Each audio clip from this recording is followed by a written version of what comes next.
Hello friends, welcome to home study class. আজ তোমাদের জন্য পিএসসি ক্লার্কশিপে একটা আপডেট দেবো, তার জন্যই কিন্তু ভিডিওটা এনেছি। অনেকে প্রশ্ন করছিল যে টাইপিং টেস্ট যে মার্চে হবে না ফেব্রুয়ারিতে হবে না এপ্রিলে হবে।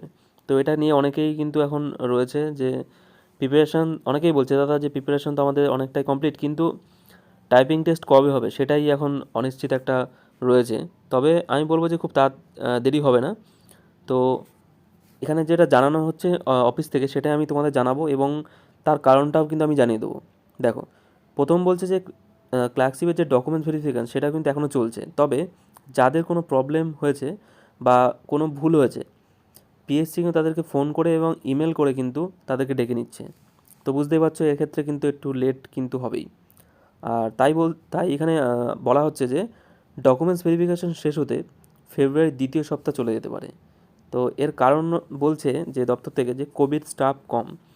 তো যা এটা অনেকেই জানে যে 50% যে স্টাফ রয়েছে তারা কিন্তু 50% আসছে এবং 50% কিন্তু আসছে না। তো সেই কারণে কিন্তু করা হচ্ছে, অর্থাৎ লেট হবে, এটা কিন্তু জানানো হচ্ছে পিএসসি তরফ থেকে। আর 2 নম্বর বলছে যে পিএসসি টাইপিংয়ের যে ভেন্ডার সেটা ঠিক করে উঠতে পারেনি এখনও। তো এটা একটা কারণ। তাই বলা হচ্ছে যে টাইপিং টেস্টের যে মার্চের আগে কোনোভাবেই সম্ভব নয়।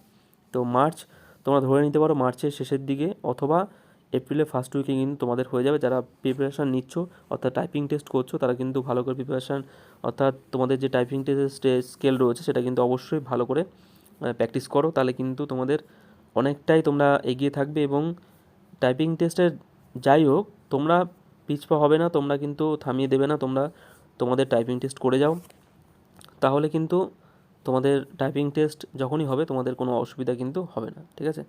তো এটা কিন্তু অনেকেই বলছে। আচ্ছা, এছাড়া আরেকটা প্রশ্ন অনেকেই বলছে যে ক্লার্কশিপের কি দ্বিতীয় কোনো তালিকা প্রকাশ করা হবে?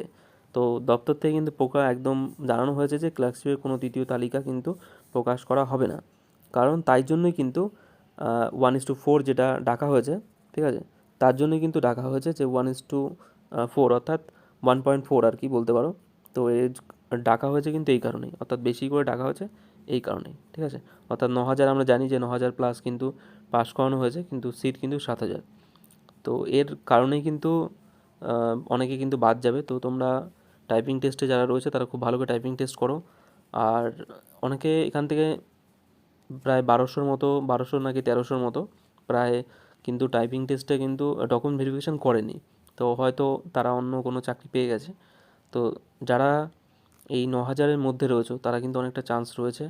আশা করা যায় তোমরা ভালো করে প্র্যাকটিস করো, কারণ তোমাদের কিন্তু পরে ডাকা হবে। তো এই জন্যই কিন্তু ভিডিওটা আমি এনেছি।